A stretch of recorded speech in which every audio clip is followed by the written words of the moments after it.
Okay, let's talk about a word you probably use all the time without even thinking about it. Bath. Just 4 simple letters. But what if I told you that this one little word has a kind of hidden power? A power that makes it one of the most essential building blocks in the entire English language. Let's dive in and find out why. I mean, really, how complex can a 4-letter word actually be? We all know what it is, right? But here's the twist. Its power doesn't come from being complicated. It comes from its incredible versatility, which makes it an absolute cornerstone of how we communicate every single day. And here's the proof. Bath isn't just some random word. It's part of a very exclusive club called the Basic English 850. This is a specially chosen list of the 850 most fundamental, hard-working words you need to express almost any idea you can think of in English. Look at this. This list puts bath right up there with heavy hitters like the verb to be. So this is not a list of easy words. It's a list of foundational, multi-purpose words. So how on earth did bath earn its spot? Well, let's break it down. First things first, let's just listen. You know, the first clue to the hidden power of bath is that depending on where you are in the world, it doesn't even sound the same. So in a lot of the UK, you're going to hear that long ah sound, bath. But, you know, cross the Atlantic over to the US, and it becomes a much shorter, flatter ah, kind of like the ah and cat, bath. It might seem like a tiny difference, but it's our first big sign that this word has more going on than meets the eye. Okay, next up, let's look at its job as a noun. Now, this is where the real heavy lifting begins. See, as a noun, bath isn't just one thing. It's actually doing 2 completely different jobs at the exact same time. On one hand, bath can be the physical object, you know, the actual tub you fill with water. But then it can also be the action, the whole event of washing yourself. That's one word pulling double duty, covering both a concrete thing and an abstract idea. Let's see how that works. So first, we have the object. It's defined as a countable noun, meaning it's a physical thing you can actually point to. It's the bathtub itself.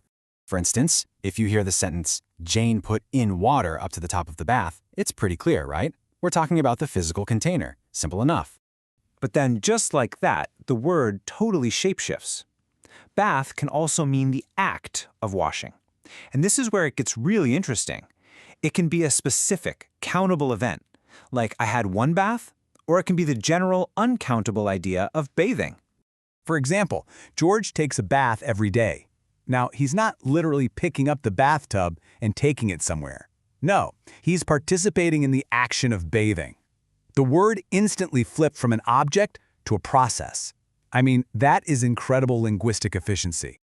So bath is a noun doing 2 jobs. But guess what? It doesn't stop there.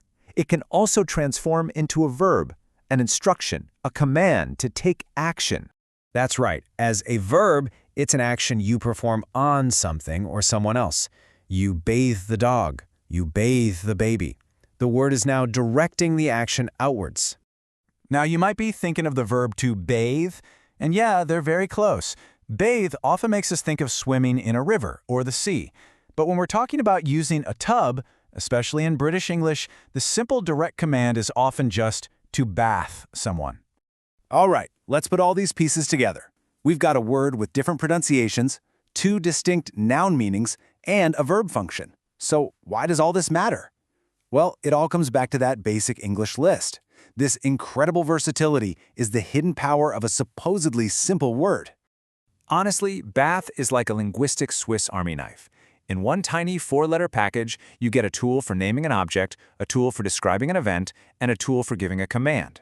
It's one word doing the job of 3 or 4 different words, which is the very definition of efficiency. And this right here is the biggest takeaway from all of this. When we see a word labeled basic, we tend to think it means trivial or unimportant, but it actually means foundational. It's like the keystone in an arch.